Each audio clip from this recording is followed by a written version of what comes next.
Hey guys, Hot Rod 08 here, and tonight I want to do a quick update. They just released the 3.6 PvE update today that has a few changes that are possibly going to be coming up to the support role in patch 8.6. I'm sorry if if the audio is not as good quality as it normally is. I don't have my headset. I'm actually in my work truck at the moment. I just have a little bit of a break, so I thought I'd do a quick video going over the changes.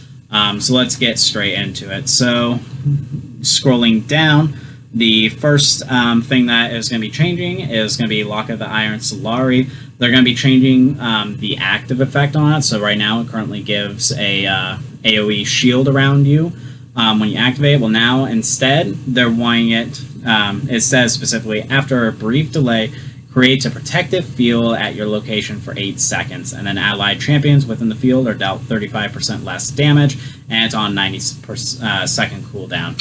So basically it's going to be a bubble effect around your support champion, and whoever is in that bubble is going to be taking 35% less damage. I think this is going to be overall a healthier change, because how it is currently with the shield, it gets a benefit from the healing and shielding effect. You kind of want that in order to make that shield bigger. Well, now it's going to be, I think, overall a little more accessible to some supports. Let's say like Bard, that doesn't build exactly healing and shielding power, but now he's going to have this effect that's going to really help his team with that AoE effect and still make him a little tankier so he himself isn't going to get blown up. It could also be even built on someone like Brand or Zyra, and that normally doesn't build support items. Well, now they possibly have an option of building Locket Iron Solari so that they themselves don't get exactly blown up fast, and then they also have that protective shield that they can carry around for their allies and protect themselves. So I think this is a good change overall. It'll be interesting to see what support champions take it. The second thing, they brought back Shurelya's Reverie for more testing. That was the item that was on the ancient coin line that sped up your allies and yourself by 40% for 3 seconds. Now it's going to be in its own item. It's going to cost 2,100 gold. It's going to give you 40 AP, 200 health, 10% cooldown reduction, and 8% passive movement speed. So it's nice to have that active effect back. I'm definitely going to be playing using Armored Con, as I've always enjoyed the active effect. He really needs the extra movement speed in order to initiate.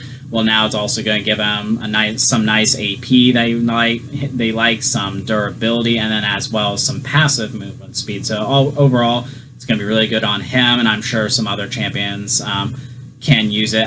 One thing that I've thought of is going to be really interesting seeing a champion like Zilean build Shurelyas Reverie. So they already have their own ability to speed up allies, but now they're going to be able to speed up their allies as well with this, and then use an item like Twin Shadows as well. Like, can you imagine a Zilean having both Twin Shadows and Shurelya's Reverie? So they send out the ghosts, slow down the enemy champions, they speed up their own team to catch up to those slowed enemies, and then they have their own he has his own ability in order to slow down the enemies even more.